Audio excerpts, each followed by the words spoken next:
계속해서 빌립보서 말씀을 저희들이 살펴보는 중에 있는데, 빌립보서 2장 후반부에 이르게 되면 두 사람이 소개되어 나오죠. 한 사람은 디모데라는 사람이고 또 한 사람은 에바브로디도라는 사람입니다. 사도 바울이 누군가를 소개할 때는 통상적으로 항상 서신서의 끝부분에 그 사람들의 이름을 두는 것이 상식이었지만, 특별히 중간에 그 두 이름을 두어서 우리는 지난주 왜 바울 사도께서 이 두 사람을 여기에 두었는지를 생각해 보았습니다. 그것은 1장 후반부부터 이야기해 온 바대로 복음에 합당한 삶을 살아라 라는 권고의 말씀이었습니다. 그리고 이것이 2장 중간으로 오면 두렵고 떨림으로 구원을 이루라 라는 말씀으로 이어지고 있습니다. 지금 바울 사도께서는 바로 그런 증인들이 있다 하는 것을 소개하는 것입니다. 바울 사도 자신께서 지금까지 이야기해온 모든 사실들이, 이야기들이 그냥 고상한 이론도 아니고, 내가 너희에게 말한 이 진리의 말씀이 허언이 아니고, 그리고 우리가 이룰 수 없는 뜬구름 잡는 식의 이야기가 아니라 실제로 이렇게 살아가는 사람들이 있다라고 디모데와 에바브로디도를 우리에게 소개해 주고 있는 것입니다. 왜 두 명인가?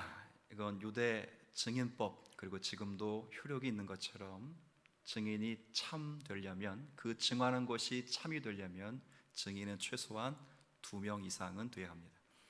그렇게 사도가 자신이 말한 것이 참이라 하는 것을 이야기하기 위해서 두 사람의 증인을 통해 사도 바울의 말씀을 전해주고 있는 것입니다. 우리는 이 두 사람의 증인 가운데 지난주 디모데에 대해서 함께 생각해 보았습니다.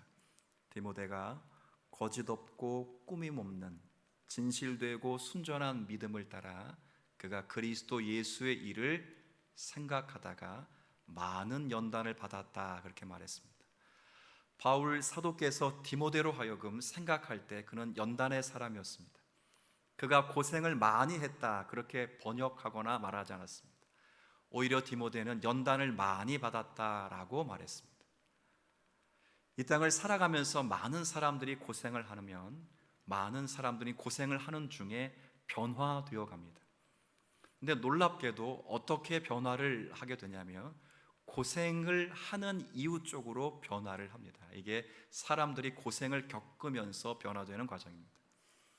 만약에 고생하는 이유가, 고생하면서 찾아가는 그 이유가 세상이라면 그는 고생하면서 세상을 점점 닮으면서 망가지는 것입니다.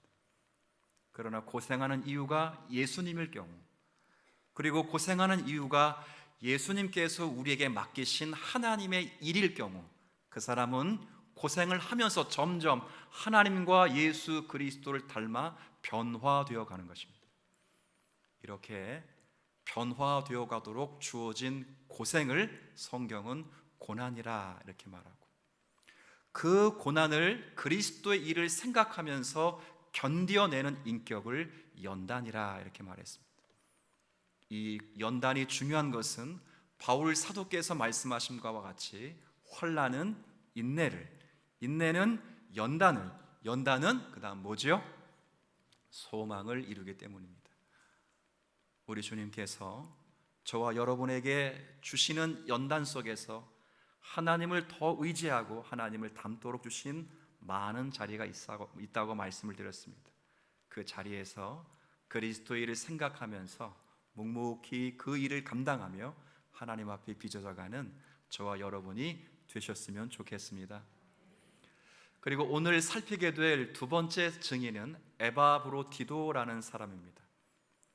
여러분들이 디도라는 이름을 많이 알고 있기 때문에 아하, 디도서에 기록된 그 디도인가 보다 이렇게 생각할 수 있겠습니다만은 그 디도와 에바브로디도는 다른 사람입니다. 성경의 에바브로디도에 관한 글은 공교롭게도 지금 읽은 빌립보서 2장과 4장 두 번밖에는 기록되지 않았습니다. 이 에바브로디도가 어떤 사람인가 그럴 때 먼저 4장을 한번 보죠. 표면적으로 보면 4장 18절의 말씀입니다.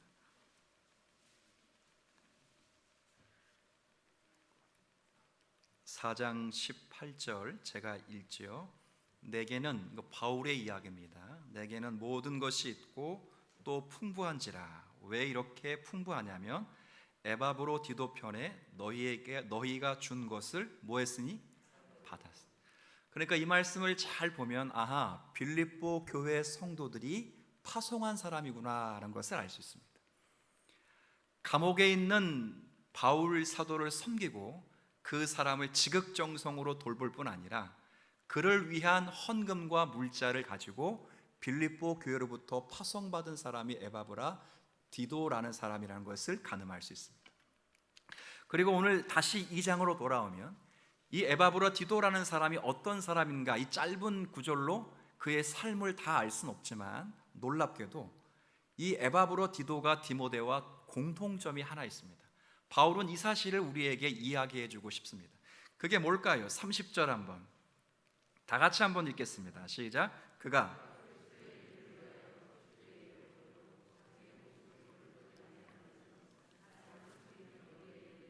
부족함을 채우려 함이니라. 아멘. 자, 30절에 보니까 우리 지난주 살폈던 디모데와 똑같은 표현이 있죠. 그가 그리스도의 일을 위하여 라고 되어 있습니다. 그러니까 사도 바울이 디모데와 에바브로 디도의 공통점을 지금 꼽는 것은 이 둘 다 누구의 일을 구했다고요? 그리스도 예수의 일을 구한 사람이라고 말합니다. 이 두 사람이 이것으로 뭉쳐 있습니다. 디모데도 그리고 에바브라 디도도 사람의 일을 구하지 않고 이 두 사람은 그리스도 예수의 일을 구한 사람이다 이렇게 말합니다. 그리스도 예수의 일을 구했다라는 것이 어떤 관점인가? 27절 앞부분만 제가 읽어드릴게요. 27절에 그가 병들어 어떻게 되었죠? 죽게 되었습니다. 이 면을 소개합니다. 많은 성경학자들이 이 무슨 병일까? 에바브라 디도가 죽게 되어, 이거 정말 죽을 병이거든요. 이 병이 어떤 병일까? 그럴 때 뭐 향수병이라다 이야기도 하고, 그 다음에 뭐 풍토병이라고도 하고, 정말 심각한 암울과 같은 그런 질병이라 이렇게 말하기도 합니다. 근데 정말 이런 병에 걸릴 수밖에 없습니다. 사실은 왜 그러냐면 에바브라 디도가 빌립보 교회로부터 파송을 받았는데 이 빌립보 교회로부터 이 사도 바울이 갇혀있는 감옥까지, 로마 감옥까지는 1600km 가까이 되는 거리입니다. 여러분 한번 생각해 보세요. 차를 타고 1600km를 가는 것도 쉽지 않은데 그것도 걸어서, 그냥 걸어가는 것이 호렬단신으로 걸어가는 것이 아닙니다. 사도 바울을 섬기기 위해서 물자를 가져갔다면, 그가 1600km를 갔다면 얼마나 많은 짐을 가지고 걸어왔겠습니까? 강도의 위험이 있습니다. 강의 위험이 있습니다. 그리고 심지어는 이 정치범인 사도 바울을 감옥에서 그를 보살피겠다라고 그러면 처형받을 위험이 있습니다. 그러나 모든 위험을 무릅쓰고 이 사람이 여기까지 올 수 있었던 단 한 가지 이유는 그가 누구의 일을 생각했기 때문에, 그리스도 예수의 일을 생각했기 때문에 가능한 것이라 이렇게 말합니다. 근데 놀라운 건 그것도 참 귀한 일인데 이 사람이 지금 무슨 병에 걸렸다고요? 죽을 병에 걸렸다고요. 죽을 병에 걸렸음에도 불구하고 모든 사람이라면 자신을 걱정할 것이 사람들의 인지상정, 모두가 다 그럴 것인데, 근데 이 사람은 자기 목숨을 귀하게 여기지 아니하고 오히려 빌립보 교회가 자신에게 맡겨진 것을 위하여 자기 목숨을 돌보지 않은 사람이라고. 그 이유가 단 한 가지, 뭐 때문에? 그리스도 예수의 일을 생각했기 때문에 그렇다는 겁니다. 이게 오늘 사도 바울이 이야기하는 것입니다. 저는 이 말씀을 읽으면서 참 좀 이해도 안 되고, 뭐 이해가 안 되는 것이 우리의 본성적 이해가 안 된다는 표현입니다. 참 하나님 왜 그렇게 하실까라는 의구심을 갖고 이 말씀을 묵상해 보았습니다. 여러분 한번 생각해 보십시오. 이 말씀을 보면서 제가 그런 생각을 했습니다. 사도 바울이 어떤 사람인가? 사도행전에 보면 사도 바울은 죽은 사람도 살리는 사람입니다. 그렇죠. 그러면 이 에바브로 디도가 무슨 병에 걸렸답니까? 그러면 누가 안수하면 되는 거예요? 그렇죠? 사도 바울이 가지고 있는 손수건이나 사도 바울이 가지고 있는 앞치마를 병든 사람의 환부에 앉으면 병이 다 낫고 그리고 심지어는 악귀까지 쫓겨가는 일들도 있습니다. 그러면 에바브로디도가 이렇게 병들기 전에 혹은 병들었으면 사도 바울이 안수해서 고치면 됩니다. 근데 하나님은 그런 것을 허락하시지 않았습니다. 오히려 하나님은 그가 병든 것을 허락하셨고 그가 죽을 병에 걸린 것을 하나님은 허락하셨습니다. 여기가 우리가 갖는 놀라운 관심입니다. 이걸 통해 사도 바울이 우리에게 이야기하는 것이 과연 두렵고 떨림으로 구원을 이루어가는 삶의 자리가 어딘가를 분명히 우리에게 이야기해 주는 이해의 방식입니다. 제가 여러분에게 늘 이야기하지만 하나님의 인도하심은 정말 우리 외에 기도하는 많이 다릅니다. 정말 많이 다릅니다. 상식적으로 생각하면 조금 전에도 말씀드렸듯이 에바브로디도가 그렇게 헌신하고 섬기면 그가 좀 잘 되면 얼마나 좋겠습니까? 그렇죠. 에바브로디도를 봐라. 저 사람이 사도 바울을 지극정성으로 섬기니까 영혼도 잘 되고 육체도 잘 되고 건강하고 뭐 집안이 잘 먹고 잘 살지 않느냐, 그죠? 그러면 얼마나 좋겠어요. 우리가 옛날에 그랬죠. 예수 믿으면, 제가 선창을 할 테니까 후창을 한번 해보세요. 예수 믿으면, 우리 교회에서는 거의 금기어 같아요. 해도 돼요? 맞아요. 예수 믿으면 뭐 받는다고요? 복 받는다고요. 그렇죠? 정말 믿으세요? 근데 그 복이 어떤 복인지를 잘 아셔야 됩니다. 그죠? 그렇죠? 정말 우리가 흔히 쓰는 그 복, 흔히 추구하는 그 복대로 하면 정말 에바브로디도는 잘 돼야 됩니다. 잘 돼야 됩니다. 그가 1600km 강도와 강의 위험과 처형의 위험을 무릅쓰고 이곳에 오겠다고 결심하는 순간 그의 아들은 서울대에 입학해야 됩니다.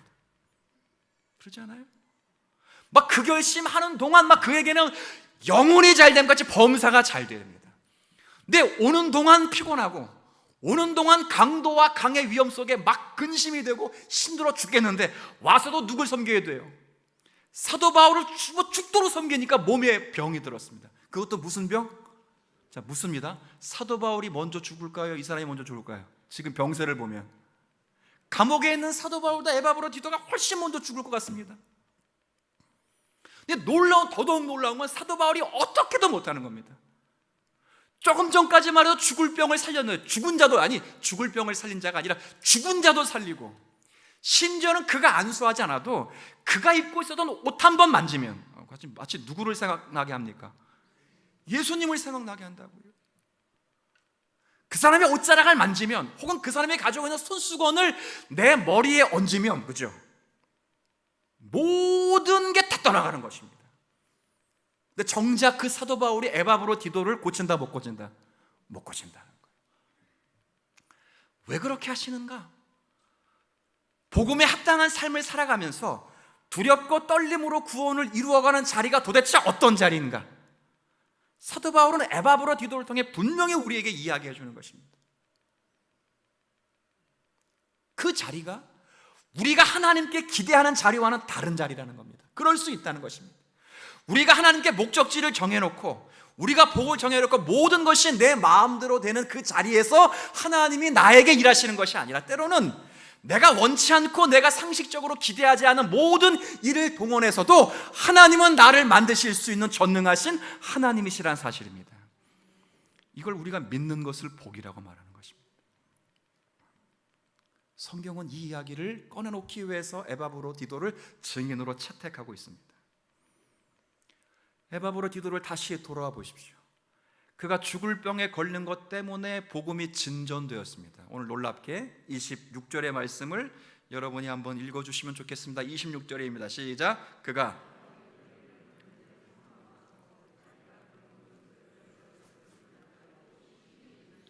아멘. 그가 어떤 자리로 오히려 죽을 병에 걸렸는데 어느 자리로까지 간다고요? 근심하는 자리로까지 갑니다. 자신과 사도 바울과 빌립보 교회와 복음이 진전되는 자리에까지 가는 것입니다.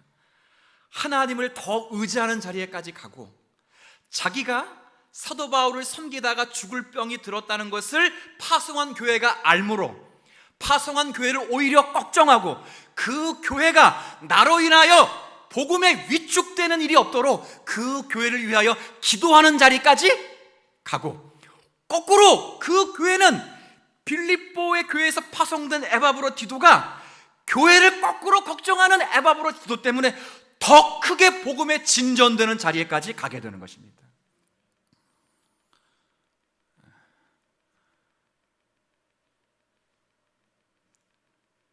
여기까지 가는 것입니다. 우리가 살아가는 삶의 자리가 여기입니다. 여러분이 하나님 앞에 무엇을 기대하시든지 여러분이 기대하는 것을 주실 뿐 아니라 하나님은 여러분이 기대하거나 여러분이 상상하지 않는 것까지도 동원하시면서 여러분에게 맡겨주신 하나님의 구원의 은혜가 얼마나 크고 위대한지를 여러분에게 가르쳐 주실 것입니다.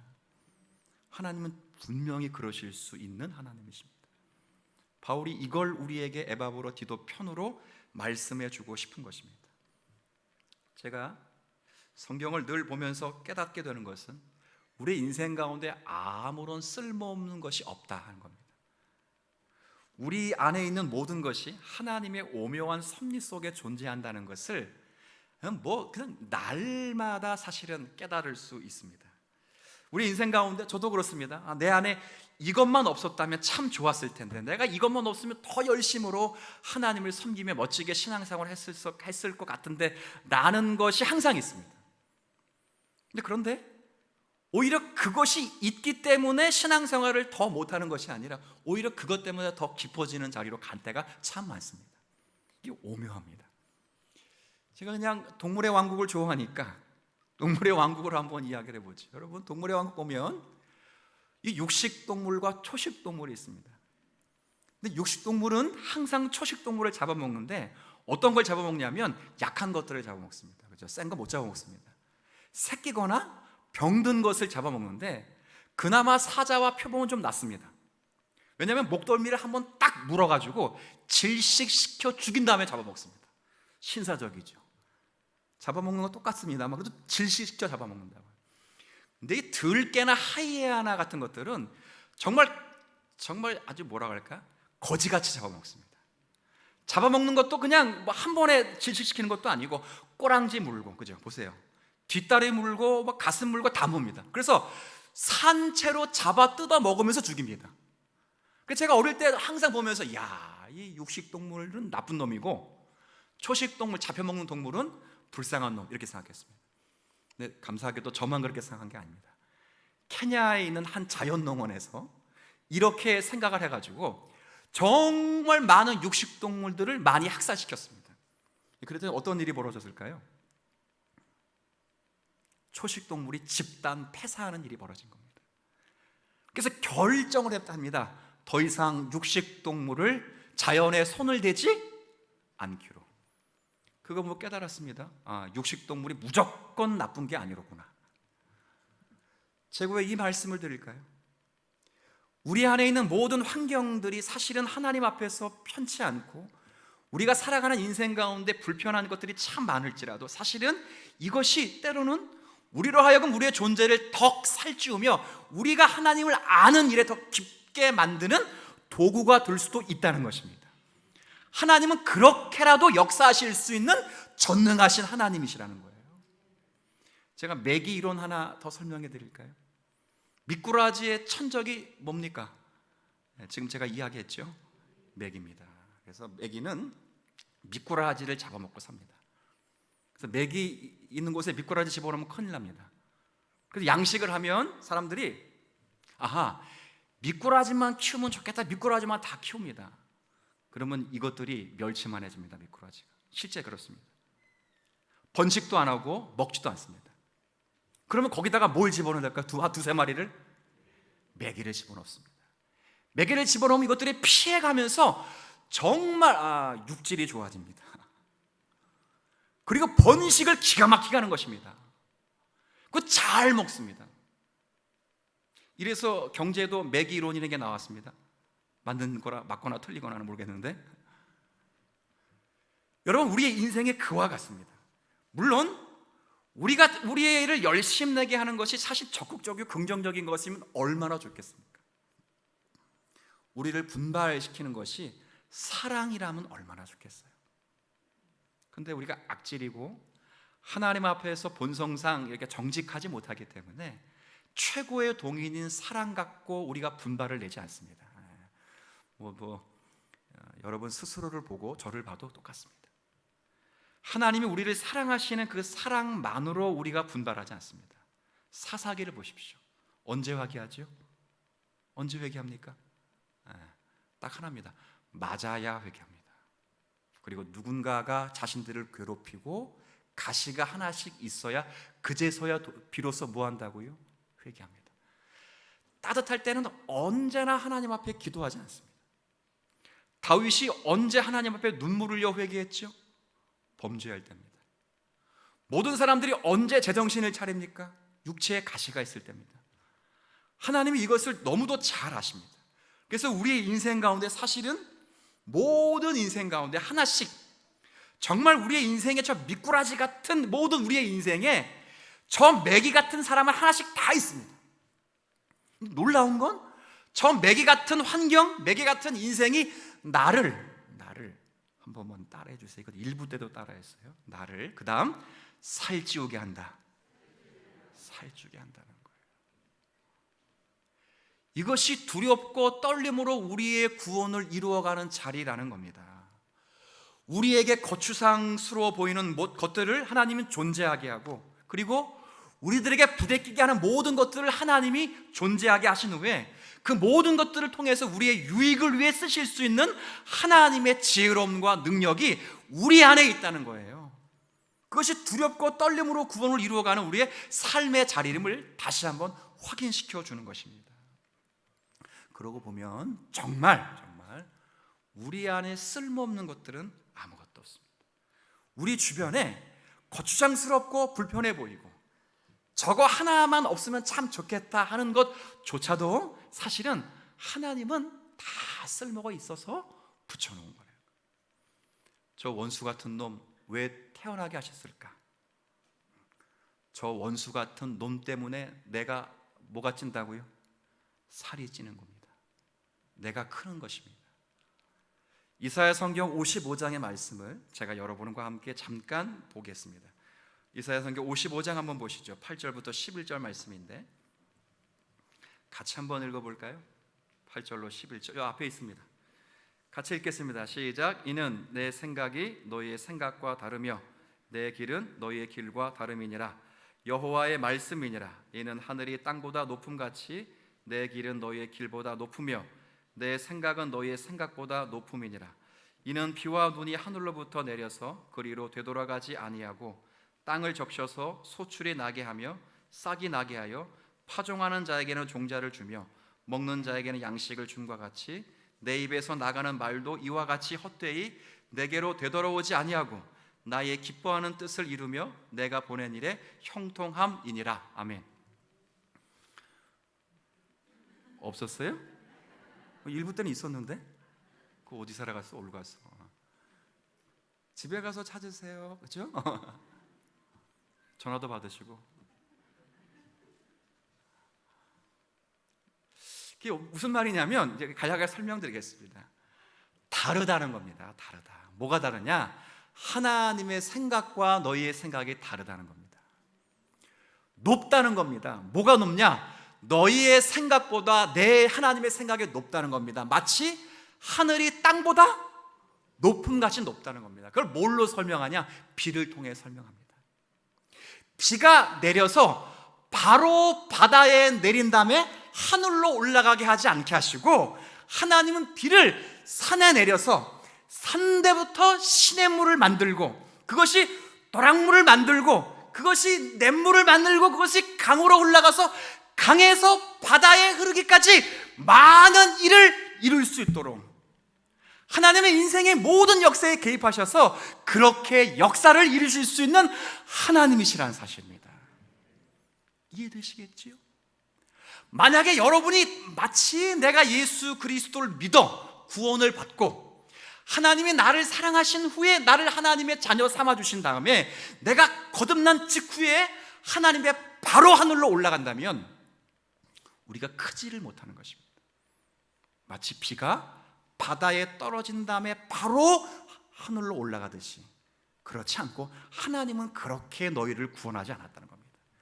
그 비가 산으로부터 내려 산을 적시고 산에서부터 시냇물을 만들어 그것이 졸졸졸 흐르면서 그것이 냇물이 되고 그것이 도랑을 적시고 그것이 강을 이루고 바다에 나올 때까지 모든 소사물을 적시며 나무를 키우며 채소를 가꾸며 발전기를 돌리며 사람을 먹이도록 역사하시는 분이 하나님이시라는 겁니다. 그때까지 하나님은 다양하게 많은 백성들의 삶을 그렇게 역사하셔서 하나님이 원하시는 저의 존재에 살을 찌우시고 그들을 키우셔서 하나님의 깊은 지혜와 하나님의 깊은 경륜을 이해할 수 있도록 하나님이 그를 만드시는 분이시랍니다. 우리가 그렇습니다. 우리가 그렇습니다. 저와 여러분이 두렵고 떨림으로 구원을 이루어가는 자리가 그렇습니다. 여러분이 좋은 일을 통해서만 우리가 구원을 이루지 않습니다. 여러분이 남모른 눈물을 흘리고 여러분이 스스로 자책하고 아까도 설명했듯이 제가 이 일만큼은 피해가야 되겠다라고 하는 그 일조차도 하나님은 그 일을 통하여 여러분을 키우실 수 있는 전능하신 하나님이십니다. 이걸 믿으셔야 됩니다. 그래서 절대 걱정하지 마셔야 됩니다. 나는 이 일로 함몰되지 않는다는 거예요. 에바브로 디도를 봐라. 그가 에바브로 디도가 하나님을 섬기다가, 아니 사도 바울을 섬기다가 죽을 병에 걸렸다. 심지어는 바울 사도조차도 그를 살리지 못했다. 그러나 그 일로 인하여 디도조차도 더 하나님을 의지하는 자리에 가고 사도 바울 자체도 에바브로 디도의 섬김을 통해 더 큰 자리로 가게 되고 빌립보 교회도 이 일을 위하여 복음을 전진하는 자리로 가는 것입니다. 바울이 이미 빌립보 1장에서 이 사실을 언급해 두었죠. 사도 바울이 감옥에 갇힘으로 인해서 두 종류의 파가 생기는 겁니다. 한 파는 사도 바울을 사랑하고 사도 바울을 존중히 여기는 파고, 한 파는 사도 바울을 시기하고 사도 바울을 멸시하는 파입니다. 근데 놀랍게도 이 두 파가 사도 바울이 감옥에 갇힌 것 때문에 열심을 내기 시작합니다. 한 파, 사도 바울을 사랑하고 사도 바울을 아끼는 이 파는 어떻게 우리가 사랑하는 사람이 사도 바울이 어떻게 감옥에 들어갈 수 있겠느냐라는 자책감을 가지면서도 사도 바울을 너무도 사랑해서 바울이 지금까지 전해온 복음을 전하기 위해서 목숨을 걸고 복음을 전해주는 것입니다. 그건 순전한 동기죠. 반면에 사도 바울을 시기하고 질투하고 미워하는 대상들은 봐라, 바울이란 놈이 하나님의 참된 종이면 과연 감옥에 갇힐 수 있겠느냐, 그가 참된 종이 아니기 때문에 하나님이 입을 막아주시기 위해서 그놈을 가져두신 것이다. 우리가 참된 종이다. 그래서 더 열심으로 또 복음을 전한 것입니다. 여기가 놀랍습니다. 뭐가 놀랍죠? 뭐가 놀랍죠? 우리의 생각에는 사도 바울이 그냥 복음을 잘 전하면 좋을 것 같습니다. 놀라운 건 사도 바울을 감옥에 갇히게 해서 사도 바울이 감옥에 갇히지 않으면 절대 복음의 일선으로 나오지 않을 사람들을 사도 바울을 갇히게 해서 복음의 일선으로 나오게 했다는 겁니다. 그렇죠. 사도 바울을 도와주고 사도 바울을 위해 기도해 주는 것으로 자신의 역할을 다했다고 책임졌다고 하는 그 사람들을, 사도 바울을 감옥에 갇힘으로 그 사람들을 복음의 일선으로 불러주는 것입니다. 반면에 뒤에서 뒷담화하고 사도 바울을 시기하고 수근수근 쑥쑥쑥쑥 거리는 사람, 이런 사람 또한 바울이 감옥에 갇히게 함으로 더 이상 뒷담화를 못하고 앞으로 나와서 앞담화를 하면서 그렇게 복음을 전할 수 있도록 불러내 주었던 겁니다. 묻습니다. 누가 이렇게 하셨다고요? 바울이 뭐라 말합니까? 이러나 저러나 전파되는 것은 누구라고요? 그리스도니 나는 기뻐하고 또한 기뻐하노라, 이겁니다. 우리의 인생이 그렇다는 겁니다. 여러분이 두렵고 떨림으로 구원을 이루어가는 지금의 자리가 여러분이 무엇을 기대하고 신앙생활 하는지는 잘 알 수 없습니다. 그러나 많은 경우에 대부분이 목적지를 본인이 정하고 심지어는 복도 본인이 정하고 빨리 그 목적지와 복에 이르도록, 그래서 고통도 없고 근심도 없고 염려하는 것이 없는 사람이 되기를 원합니다. 그러면 저도 좋겠습니다. 그러나 하나님은 그러지 않습니다. 하나님은 한 목회자를 만드시든, 제가 지난주도 말씀을 드렸듯이 한 사람이 연단을 받아 훌륭한 사람이 되면 그 사람은 그 훌륭한 사람이 되기까지 수없이 많은 고난을 겪습니다. 제 주변에 정말 훌륭한 사람이 많습니다. 그러나 훌륭한 사람의 공통점은 딱 하나입니다. 그가 얼마나 똑똑하냐, 얼마나 자원이 많냐, 얼마나 달란트가 많냐, 택도 없는 소리입니다. 모든 훌륭한 사람의 공통점은 그 사람이 얼마나 연단을 많이 받았냐입니다. 우리가 그렇습니다. 여러분이 오늘 제가 늘 말하지만 천국에 가는 구원을 받자, 이게 아닙니다. 이건 주님이 이미 끝내놓으신 겁니다.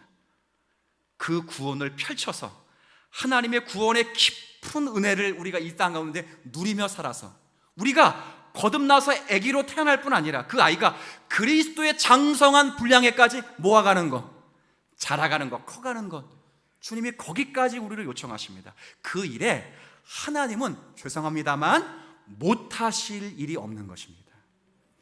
여러분이 거추장스러워 보이고 내가 이것을 위해서 기도하는 그것, 사실은 하나님이 여러분을 사랑하시고 아들을 아끼하지 아니하시는 정성과 은혜로 찾아오시고 만들어 놓으시고 인도하시고 계획하신 하나님의 손길들입니다. 이걸 잊어서는 안 됩니다. 그럴 때 거기로부터 이제야 비로소 소망이 생기고, 내가 이것 때문에 무너지지 않는다, 내가 이 절망 속에서도 내가 좌절하지 않을 수 있다, 나는 옳고 바른 길로 나는 선택하며 하나님의 말씀 앞에 다시 일어날 수 있다라는 마음을 갖는 것입니다. 이게 저와 여러분이 살아가는 삶의 자리입니다. 명절 중에 뭔 놈에 그렇게 이렇게 무서운 말을 할까? 왜 이렇게 부담스러우냐? 그렇지 않습니다. 본문이 이걸 우리에게 강조하고 있는데, 저와 여러분이 이런 은혜 앞에 살고 있다는 사실로 감사하고, 그리고 어떤 어려움이 있더라도 하나님이 그것을 통해 여러분들을 만들어내실 사랑의 하나님이심을 기억하며 오늘을 승리로 나아가는 저와 여러분이 되었으면 좋겠습니다.